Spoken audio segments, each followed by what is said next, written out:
Welcome to the Tradies in Business podcast with your hosts Warwick Bidwell and Nicole Cox. Divert your phone and grab a brew as Waz and Nick unpack tips, tales, secrets and stuff-ups from guests both inside and outside your trade, helping educate and inspire you to break the cycle of gut-busting and money stress and create a true trade business.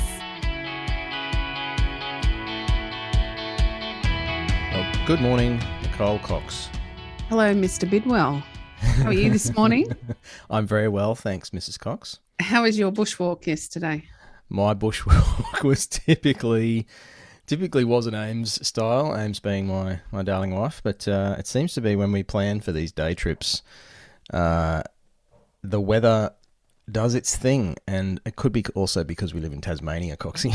Maybe a little bit, perhaps. We're a long way south, but it was cold, it was drizzly rain, it was windy. We climbed a mountain, couldn't see a thing except for the whiteout cloud and fog. My fingers hurt. I got wet feet slogging through the mud, and it was awesome. Well, I'm not sure about the wet feet bit, Warwick. I've got to be honest. I can do a lot of things. I know I don't mind a bit of physical pain when exercising or enjoying something like a bushwalk, but wet feet, that's where I draw the line. I must admit, I was trying to not get my feet wet, but it's impossible when it's shin-deep mud on the trails. Despite gaiters and Gore-Tex shoes and all that, like you still get wet feet. There's a lot to be said for wool socks. So I think I just live in wool socks down here now, merino socks. But that first rush of freezing cold, muddy water into your shoes, well, you've got nice warm feet. It's just like, no. And then after that, it's all okay. It's like, yeah, I'm hardcore. I suppose so. I in summer, I don't mind. And my favourite thing to do at the end of the day is to water the garden with my shoes off and wet my feet. Yeah. That's different. But in winter, you're a special kind of someone if you can put up with being cold and wet for any reason. Well, I'll tell you what, Coxie, it made me appreciate our nice, warm, dry house when we did get home. Yes. I was pretty cold, so hot shower, running water, open a tap, like all the conveniences. And I realised that I had actually gotten a bit comfortable. You know, I work from home, I've got a nice house, I've got a beautiful fireplace. It's, it hasn't been a super cold winter here in Tassie, but it's cold. And I realised yesterday out in the elements, it's like I just had that little voice saying, oh, really? Do you really want to do this? Like, this is a bit uncomfortable, and wet feet and cold wind and paining fingers from the cold. And I thought, wow, I've actually gotten comfortable. And just those small things really helped me come back to some disciplines and just, I guess, being grateful for some of those little things that one way or the other can slide us off into comfort land, as we've talked about, and fear, fear of the discomfort. And so exposing myself to that yesterday, some of those little hurts actually brought me back to, I need to, or I want to actually confront more of these little things on a day-to-day basis. Does that mean that you're going to go out and wrestle with snakes now or fight tigers or no, that's just dumb.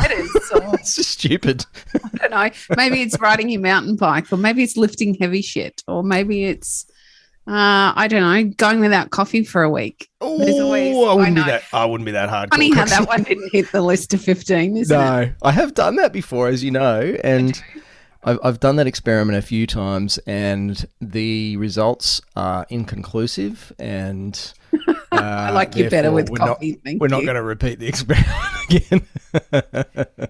Coffee and lack of tends to send you a little loopy, I'm sure of it. Yeah, I don't feel physical effects from it, but you probably notice the psychosis and social misalignment that happens when I stop drinking my delicious coffee. Yes, you stop being people-y when you have coffee. I go way to the opposite slidey end of my spectrum that I'm on. So, Coxie, I have winked at you a number of times, and it's not because I really, really like you today. Oh, I know. You're it's in a because Chuck Norris moment. It's my Chuck Norris wink. I saw it. Talking of small things, and let's keep it G-rated today. Mm-hmm. Coxie, we are going to help people with their small things. Yes, we are. That was a terrible way to lead you into it. Hey, Coxie, there's a deep end of the pool. Whoops, sorry, I pushed you in. You really did. We are going to help people with their commitment levels. That's what we're going to do. Commitment. So all the commitment phobes, run away now, run away now. Mm-hmm. There's one of our clients. I'm looking straight at you, and I know you know who you are when we're talking. Is that me? No. You know who I'm talking about. I do. Commitment levels are not great for some of us. We have some grandiose ideas when we make a goal, or we commit to going to the gym, or we commit to joining the Tradiepreneur program, or the 100 other things that we commit to through our time. And then commitment tends to waver. It can be really hard to keep it strong. I was chatting with someone recently about small details versus big view, big picture. And it's something that I'm blessed to have a reasonable dose of both, I guess. I'm probably particularly focused on small details in certain areas of my life and business to my detriment. And I also love a big picture view and a strategic think and considering kind of the grander overall vision of what's going on. And it's been a challenge over the years for me. I'm not sure where you sit on that, Coxie. And I find people tend to spend time in one or the other, not both. And I think a lot of business owners are quite big picture in the business thinking, but then they're minutia detail level in the day-to-day and tend to get lost in that and almost forget to connect the two together. You've kind of got to have the big view and the micro detail going on almost simultaneously to be able to bring the big picture to fruition. You do. I think I said recently I need to see the big picture before I can narrow it down to the daily task or the weekly or monthly task. It's a big part when we're talking about it then was we do that within the program. We have our, in those initial conversations, we'll uncover what your next 3 and 5 year goals look like, and albeit quite vaguely at the time, but then we begin to help you narrow it down to a 12-month, and then consistently every quarter we have a review of that to get you closer to that. And then every single week, essentially, you're making goals and targets. So for me, I need to see, okay, where am I heading and what am I doing it for? Okay, this is how then I can break that down into the steps. So it's a bit no different with the challenge that we have this month. For me, at the end of it, you and I have made some commitments to one another. The grand plan for this month for me is to reset, rebalance, and be ready for spring, summer when it gets particularly busy for us in our business. And so therefore, knowing that that's my goal, knowing what I want to feel like, knowing what that looks like for me, it's easy for me to make the commitment to, okay, well, these are the things I'm going to do to get me closer to that by the end of the month. Now, I may hit or miss some of those goals or those commitments we've made to each other. And yet, with the intention and the consistency of the commitment, I'm going to get as close as I can. I think that's the bit we miss quite frequently is we get bogged down by the fine detail, or we get bogged down by the big picture, and we miss the little steps that actually get us where we need to go, rather than, planning out what that might look like. We're just really detailed orientated, or we're big picture and we're looking at, but I want to buy a house. You can't just want to buy a house. You've got to figure out how you're going to get there. What are the steps? Yeah. Yeah, exactly. So a bit the same for the challenge this month. And a big part of why we're doing it is a commitment refresh for our members so that they have the opportunity to make a loose commitment to something in the month of September that they will try to execute every single day of the month. And we've made, our suggestion list, and you can make your own, but the list of suggestions that we've created is so broad that they hopefully are easy to implement. Like today, I don't know if I'll get time this afternoon to go for a 30-minute walk like I normally would. So I did a quick 20-minute one this morning. 10-minute meditation is easy for me because it's only 10 minutes. I can fit that in while I'm sitting in the car waiting for my next appointment. And eating well is a conscious choice that I have made now and can consistently set my way through, because with a bit of planning, I can get there. So, when we make the conscious choice, we have the steps in front of us. It is that little bit easier, I guess, to create the bit of change that we're looking for. Small steps and all that. And I have noticed over the years, and I love a good metaphor and an analogy, Coxie. You do not. And you referenced my bushwalking excursion yesterday, which added about that a little bit. It's akin to saying, I want to go climb that mountain. And we climbed a mountain yesterday. It was only a couple of hours to the summit and back from the base. But without studying the trail notes and working out which junction you had to take, if you didn't have that sort of overall view, then the mountain climb wouldn't have happened. But also, if I'd just been solely focused on navigating this little rocky section or climbing up this little steep pinch and forgotten about the overall direction we're supposed to be heading, could have got bushwhacked and ended up on the news getting rescued by the Westpac chopper. So it's got to be that constant big, small, and it's a cycle. I've talked about it over the years from my motorcycling days. Mountain bikers are the same. Anyone who drives a car, you should be practicing this. I hope you are.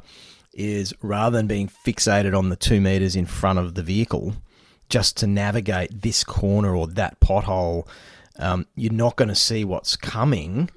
And if you just keep doing that day after day, year after year, you'll end up in Kununurra instead of Sydney.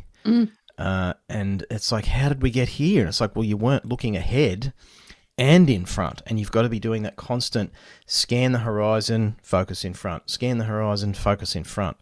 And whether that's business or personal, the thing I love about the challenge, Coxie, is they're not business things by normal consideration.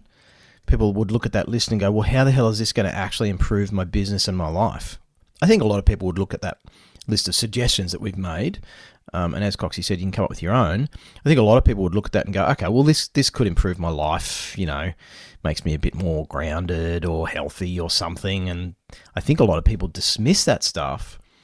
But a lot of those small things are the little things in front of your nose that lead to the big business results, which feeds back as the lifestyle results. So that's what I love about what we've put together here for any of you who want to play along at home, is they're actually easier to do because they're not business stuff. I had a great session yesterday with one of our tradiepreneurs, and we were talking about the bank of self and how when we deplete the bank, there's nothing to give back. And for me, a big part of this is I used to say typically as mothers, and I don't think that's true. I actually think that we both do this. Both sexes do this. We give and we give and we give. We focus on everything but ourselves until we come to that point that the bank of self is dry and there's nothing left. We can't give if we haven't given back to ourselves. So a small daily practice, and I don't think there's anything on there that runs more than 30 minutes, if memory serves me correctly, except for maybe family games night, which includes all of you. In 30 minutes, you can put back into your bank enough so that you're able to confront the next challenge at work tomorrow, or take the time to push through that uncomfortable look at your cash flow and understand what figures you need to know, to put some plans in place for the next 3 months so that you can start to tick off some of the work goals or the business goals on a day-to-day basis, rather than letting it all run away from you whilst you're focusing on the road in front of you, rather than putting back into your self-bank. I guess we tend to, I think we're almost taught this as children, unfortunately, to sacrifice ourselves for everything else. And it doesn't work. We see it time and time again. I cannot say how many tradiepreneur members we've had to come to us at the point of breakdown. They're most definitely in overwhelm and they just don't know what to do or how to move forward anymore. Rightly so. The poor buggers have worked themselves into the ground. They've taken no time out for themselves. And there are small changes. And with those people in particular, we make very small changes in the beginning so that they can start to see their way clear, so they can start to get their head out of that foggy mess that comes with the depleted bank. And we can start to move forward to making some change so that in 3 months' time, they can look backwards and think, holy wow, I did all of that. And it starts to build that muscle, I guess, of resilience and the muscle of giving back to oneself, because a big part of being a business owner is actually the personal stuff, as we talk about here so frequently. It's impossible to separate the two. I love that bank of self. And as I was listening to you use that metaphor, if that is the correct term, Coxie. It'll do. Someone can correct me if they're game.